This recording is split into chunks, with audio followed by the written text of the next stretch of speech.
이곳은 뉴욕에 있는 최고급 한국식 바비큐 레스토랑입니다. 수많은 미국인들이 이곳에서 맛본 고기 맛이 환상적이라고 표현하는데요. 그 맛에 빠진 미국 아가씨가 바비큐를 즐기려 한국까지 날아왔습니다. 서울 시내에 있는 한 고깃집 안에서 그녀와 그녀의 언니가 흥분한 목소리로 대화를 하고 있습니다. 이거 우리 외국인이라고 완전 호구로 보는 거 아냐? 난 이런 대접 도저히 못 참는다고.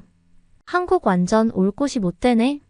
그녀들은 무엇 때문에 이렇게 화가 난 것일까요? 안녕하세요. 저는 미국 뉴욕에 살고 있는 캐린이라고 합니다.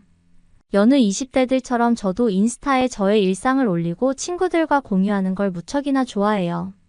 요즘 거의 모든 20대들은 인플루언서를 꿈꾼다고 해도 과언이 아닐 정도인 거 다들 아시죠? 제가 어떤 사람인지 알려면 제 인스타를 보시면 된답니다. 저의 SNS가 제 자신 그 자체라고 생각하시면 돼요. 새로운 패션, 새로운 장소, 새로운 음식, 새로운 사람도 다 친구들과 제가 좋아하는 팔로워들의 인스타를 보고 접하게 되는 건 당연한 일상인 거죠. 그런 어느 날 제가 가장 사랑하는 인플루언서가 올린 피드 하나를 보게 되었는데요. 그건 바로 뉴욕에 있는 한국식 바비큐 레스토랑에 간 그녀의 모습이었죠. 그녀는 한국식 바비큐의 맛이 너무나 환상적이라면서 역시 미슐랭 원스타를 받기에 충분한 식당이라고 극찬했어요. 그녀는 미국에서 핫하거나 새로 오픈한 특색 있는 식당을 다니면서 소개를 해주는 인플루언서이지만 사실 굉장히 솔직한 평가로 유명하답니다. 절대 협찬을 받았다고 거짓으로 식당의 분위기와 맛을 평가해주는 사람이 아니죠. 그래서 그녀가 이토록 칭찬하는 한국식 바비큐를 먹어보러 안 갈 수가 없었죠. 그녀가 그 레스토랑에 갔을 때는 유명한 축구선수인 데이비드 베컴도 방문했다고 하더라고요. 베컴도 그 한국식 바비큐를 너무나 사랑해서 한 달에 한 번은 꼭 그 레스토랑에 방문한다고 하니 더 기대감이 커져갔습니다. 참을 수 없어진 저는 당장 오늘 밤에 그곳에 가야겠다 마음먹고 제 단짝 친구 미셸에게 전화를 했죠. 오늘 밤 저와 함께 뉴욕에서 가장 핫한 레스토랑에 가자고요. 미셸은 흥분한 듯 소리를 질렀어요. 거기 요즘 완전 핫한 곳 아니야? 당장 가자. 그런데 이런 생각을 가진 사람이 저희뿐만이 아니었나 봐요. 세상에. 예약이 꽉 차 있어서 2주일은 기다려야 한다는 게 아니겠어요? 기대했다가 갑자기 못 간다고 하니 더더욱 가고 싶은 마음이 불타올랐죠. 혹시나 중간에 취소되는 타임이 있다면 언제든 가겠다고 레스토랑에 요청해 놓았지만 어찌나 인기가 좋은 식당인지 2주일간 취소 자리는 단 한 자리도 나오지 않았습니다. 알고 보니 이곳은 2017년에 오픈한 레스토랑으로 오픈한 지 6개월이 채 되기 전에 미슐랭 원스타를 획득하며 뉴욕타임스의 음식평론가 피트 웰스가 뉴욕에서 맛볼 수 있는 최고의 한국식 바비큐라는 찬사를 남기기도 했더군요. 어쩐지 저같이 인플루언서를 꿈꾸는 젊은 친구들에게도 핫하지만 나이 지긋해 보이는 중년들까지 다양한 사람들이 그곳에 방문하고 싶어 하던데 다 이유가 있었네요. 그렇게 기다리고 기다리던 예약일이 되어 방문한 그곳에서 저와 미셸은 정말 만족스러운 시간을 보냈죠. 주위를 둘러보니 레스토랑을 찾은 거의 대부분의 사람들이 저와 같은 백인이었고 모두 하나같이 음식을 음미하는 표정이 행복해 보였습니다. 처음에 제 눈에 가장 신기했던 게 테이블 가운데에 동그란 구멍이 뚫려 있고 거기에 숯불과 그릴이 올려져 있는 모습이었습니다. 보통 미국에서는 고기는 주방에서 오븐이나 팬에 구워서 테이블에 내거나 바비큐를 하더라도 한쪽 구석에서 구워서 옮겨서 먹거든요. 근데 이렇게 화로를 직접 마주하고 한 점씩 구워서 먹으니 과연 그 맛이 환상적이었습니다. 식당 종업원이 직접 구워서 한 점씩 접시에 올려주었는데 스테이크만큼 부드럽고 육즙이 가득했지만 막 구워진 고기 한 점을 입으로 가져가서 씹었을 때의 그 맛은 정말 특별했죠. 저희는 그 가게의 메뉴 중 모든 고기 한 상이라는 것을 시켰는데 와규 비프와 함께 여러 사이드 디쉬가 테이블 가득 채워졌습니다. 한국식 피클이라는 장아찌류 반찬을 비롯해서 파무침, 상추와 쌈장, 계란찜, 된장찌개, 김치찌개, 마지막으로 디저트로 소프트 아이스크림까지 나오는 그야말로 한상 차림이었습니다. 일반적인 미국식 레스토랑은 이렇게 한상 가득 음식이 차려지지 않습니다. 보통은 코스 요리로 하나씩 서빙이 되거든요. 그런데 이렇게 한 테이블에 한 번에 가득 차려놓으니 시각적인 만족도가 엄청나더군요. 보기만 해도 배가 부르다는 말이 딱이었습니다. 그리고 이런 한국식 서빙 방식은 무엇보다 인스타용 업로드 사진이 화려하고 예쁘게 나와서 몹시 마음에 들었습니다. 그리고 또 제 눈을 사로잡은 것이 하나 있었는데 그것은 바로 한국식 계란찜이었는데요. 계란이야 미국인들도 거의 매일 아침으로 먹는 것이고 요리 방법은 그만큼 수십 가지로 발전해 있죠. 미국인들이 사랑하는 스크램블 에그부터 써니사이드업 에그 베네딕트, 오믈렛, 삶은 계란 등등 말이에요. 그런 흔하디 흔한 계란 요리조차 이 한국 식당에서는 몹시 독창적인 모양으로 요리했더라고요. 뚝배기라는 검은색 작은 도자기에서 용암이 끓어오르듯 솟아오른 형태의 이 계란 요리는 그래서 한국에서는 폭탄 계란찜이라는 별칭으로 불린다고 직원분이 설명해 주던데 과연 그 이름이 딱 어울리더라고요. 그리고 이 뚝배기라는 그릇은 열이 아주 오랫동안 식지 않는 그릇이기 때문에 식사 시간 동안 내내 따뜻한 계란찜을 먹을 수 있었습니다. 계란찜뿐만 아니고 된장찌개와 김치찌개도 뚝배기에 나왔는데 그것은 매우 놀라운 경험이었어요. 미국의 그릇은 보통 아무리 오븐에서 조리해서 바로 테이블에 낸다고 해도 이렇게 따뜻한 온기가 오래가지 않거든요. 직접 가열하는 불도 없이 이렇게 식사 내내 따뜻한 음식이 가능하다니 정말 한국인들은 그릇 하나를 만들어도 대단한 능력을 발휘하나 보네요. 아, 잊어버릴 뻔했는데 고기도 한 종류가 아니라 꽤 여러 부위가 나오고 그 중에서 미국식 식당에서는 맛보지 못했던 종류가 있었는데 그것은 바로 양념갈비라는 고기였습니다. 미국인들도 바비큐를 구울 때 소스를 발라서 굽기는 하지만 한국식 양념갈비는 그것과는 맛이 완전히 달랐습니다. 좀 더 달짝지근하면서 간장의 감칠맛과 마늘향이 딱 기분 좋을 정도로 입안에 돌더군요. 이 양념갈비가 식당을 나와서도 꽤 오랫동안 기억에 남아서 또 먹고 싶다는 생각이 들게 만들었습니다. 이 한국식 바비큐 레스토랑에서의 시간은 모든 것이 완벽했는데 딱 한 가지 아쉬운 점이 있다고 하면 비싼 가격이에요. 한 상 차림과 와인을 먹고 500불 정도 나왔는데 여기에 팁은 별돈이 꽤 비싼 고급 레스토랑에 속합니다. 가격이 조금만 저렴하다면 자주 오고 싶은 레스토랑이었어요.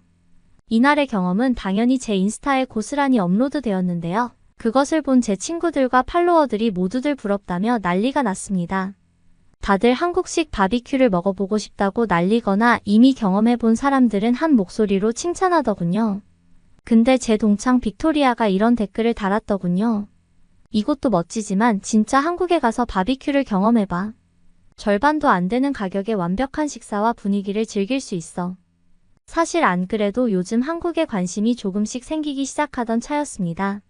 제가 사랑하는 유명한 인플루언서 중에서도 한국 문화에 열광하는 이도 점점 늘어가고 있었고요. 그러니 자연스럽게 저도 호기심이 생기기 시작했죠.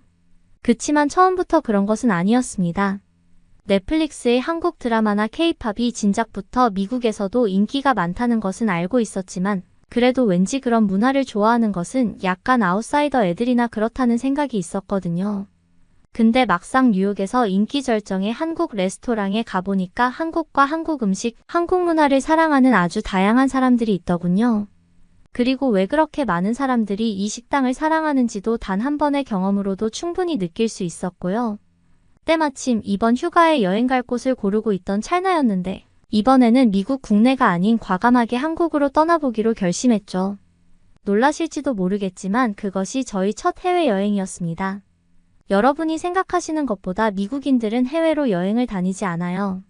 오히려 제 눈에는 해외로 엄청나게 여행을 다니는 한국인들이 신기하답니다. 하여튼 첫 해외여행이라서 몹시 기대되고 흥분되었지만 곧 문제에 부딪히게 되었는데요. 20살짜리 여자애 혼자 위험한 동양 국가에 보낼 수 없다는 게 부모님의 입장이었죠. 뭐 그분들의 걱정을 이해하지 못하는 것은 아니지만 그래도 저는 한국에 너무 가고 싶었습니다. 결국 부모님과 의견을 절충한 것이 바로 저희 친언니 애나와 함께 동행하기로 한 것입니다. 애나는 한국에 대하여 관심이 1도 없었지만 뭐 괜찮습니다. 한국을 경험하면 언니도 곧 한국에 빠져들 거라는 확신이 있었거든요. 한국식 바비큐만 맛보여줘도 아마 눈이 동그래질 거라고요.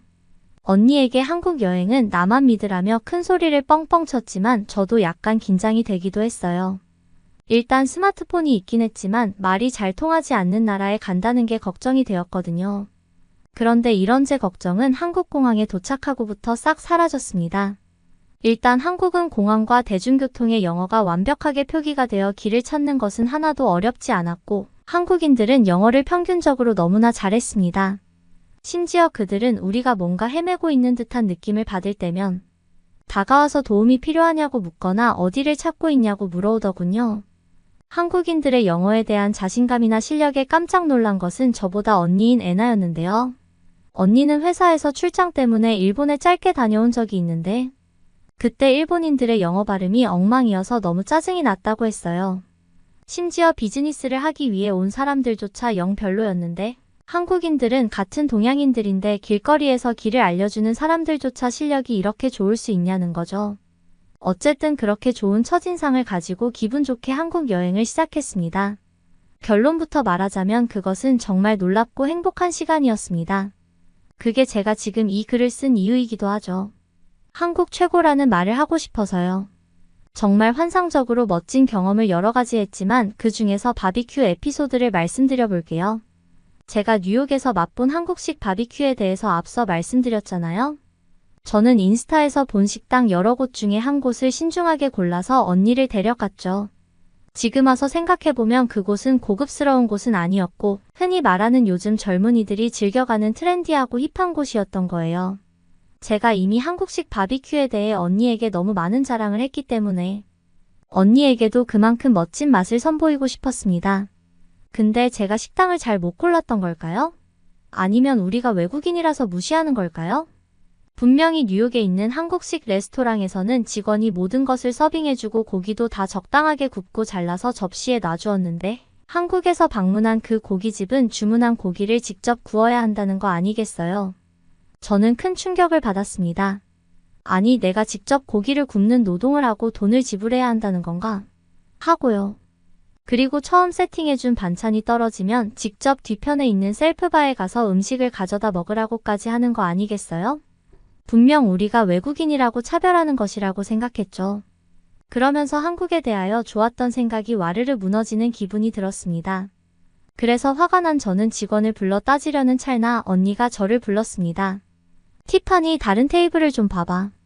모두들 집게와 가위를 들고 직접 고기를 굽고 있어. 언니 말을 듣고 주위를 둘러보니 정말 그렇더군요. 언니는 그런 한국인들의 모습이 되게 낯설지만 재미있게 보인다며 웃더라고요. 음식을 저렇게 가위로 자르면 엄청나게 재미있고 편하겠는걸? 하면서요. 그렇게 시작된 저희 자매의 난생 처음 한국식 바비큐 굽기. 처음에 내가 내 돈 내고 고기를 사 먹는데 직접 구워서 먹으라고 하며 불만스럽게 들었던 감정은 일단 다른 사람들과 함께 고기를 구워서 먹는 일이 얼마나 재미있는지를 알게 되는 순간 곧바로 잊어버렸습니다. 그리고 한국식 이 길다란 가위를 우리가 미국으로 돌아갈 때 반드시 사서 가자며 언니와 한 목소리를 냈습니다. 긴 날 덕분에 뭐든 엄청나게 잘 잘리는 이 가위가 요리할 때 상당히 유용하겠다 싶었거든요. 또 하나 놀라운 것은 한국식 바비큐에 사용되는 잘라진 고기 모양이었습니다. 대부분의 미국인들은 기름기가 적고 두껍게 썬 바비큐 고기에 익숙하지 기름기가 많고 얇게 썬 고기에 익숙하지는 않습니다. 그래서 한국식 돼지고기인 삼겹살을 시켰을 때 우리는 적잖이 당황했습니다. 기름은 건강에 좋지 않다고 배워왔는데 그 삼겹살이라는 고기는 반 이상이 비계였거든요. 그런데 인스타에도 한국 식당에 가서 삼겹살을 꼭 먹어보란 글을 분명히 많이 봤단 말이죠. 언니와 저는 속는 셈치고 그 얇게 썬 기름기 많은 고기를 불판에 올려보았습니다. 분명히 추천하는 데는 이유가 있지 않을까 하면서요. 과연 보이는 것과는 다르게 그 맛이 놀라웠는데요. 일단 불판에 구우니 기름기가 밑으로 쏙 빠지면서 바삭해지고 기름의 맛이 매우 고소하게 느껴졌습니다. 솔직히 뉴욕에서 먹은 한국식 고급 소고기 바비큐보다 더 맛있게 느껴졌어요.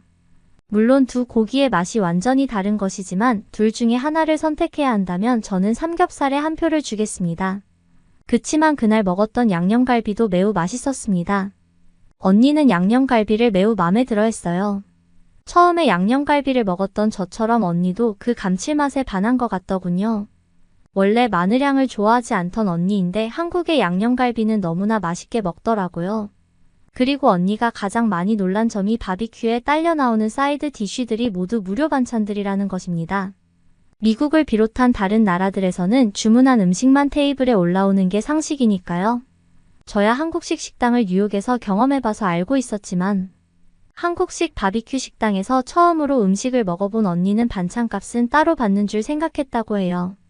그래서 언니는 시키지도 않은 음식을 테이블에 서빙하고 심지어 모자라면 뒤편에 가서 직접 가져다 먹으라는 직원을 설명해 외국인이라고 바가지 씌우는 건가 하는 생각에 약간은 두렵기도 하고 혼란스러웠다고 해요. 그러나 곧 제 설명에 오해를 풀자 한국식 식당 문화에 놀라워했어요. 이렇게 무료 음식을 제공하면 이익이 남을까 하면서요. 그러면서 엄청나게 팁을 줘야 하지 않을까? 하고 이야기했는데 저는 그 말에 씩 웃으며 사전에 공부해 온 것을 설명했어요. 한국에서는 팁 문화가 없다고요. 언니는 정말로 눈이 커다래져서는 믿을 수 없다는 표정을 했죠. 왜냐면 요즘 미국에서도 팁 문화가 점점 말이 많아지고 있거든요. 코로나 시국을 지나면서 미국의 팁 문화는 한마디로 엉망이 되었습니다. 원래 미국에서는 직원의 응대가 별로였으면 음식값의 10%를, 괜찮았으면 12%를, 좋았으면 15%를, 훌륭했으면 18% 혹은 그 이상을 지불했고 음식을 테이크아웃 했을 때는 지불하지 않거나 1달러만 지불하는 것이 국룰이었는데 코로나 시국을 거치며 거침없이 오른 물가 때문인지 기본 팁 15%가 되었고 테이크아웃이나 커피에도 자연스럽게 비슷한 퍼센트의 팁을 요구합니다. 키오스크 사용에도 팁을 의무적으로 부과하거나 배달앱을 통해서 음식을 시켜 먹을 때도 마찬가지고요. 그래서 한국에서는 이렇게 풍성한 서비스를 받으면서 팁 문화가 아예 없다는 소리를 들은 언니가 그렇게 놀란 것이죠. 그렇게 시작된 저희의 1주간의 한국 여행은 몹시 새롭고 즐거운 경험이었습니다. 저보다 더 신난 게 언니일 정도였습니다. 내년에도 꼭 다시 오자며 저를 설득하더라고요. 저의 예상에 한국에 단단히 빠진 저희 자매가 앞으로도 자주 한국에 올 것 같습니다. 그때마다 좋은 경험하고 갈 수 있었으면 좋겠네요. 제 사연은 여기까지입니다. 들어주셔서 감사해요. 오늘의 사연도 즐겁게 들으셨나요? 오늘의 사연자는 한국식 바비큐에 빠져 한국에 방문한 미국인 켈린 씨였습니다. 고깃집에서 구워 먹는 고기의 맛을 알아버린 미국 자매가 귀엽습니다. 감동 돋보기를 끝까지 시청해주셔서 감사합니다. 구독과 좋아요는 영상 제작에 큰 힘이 됩니다.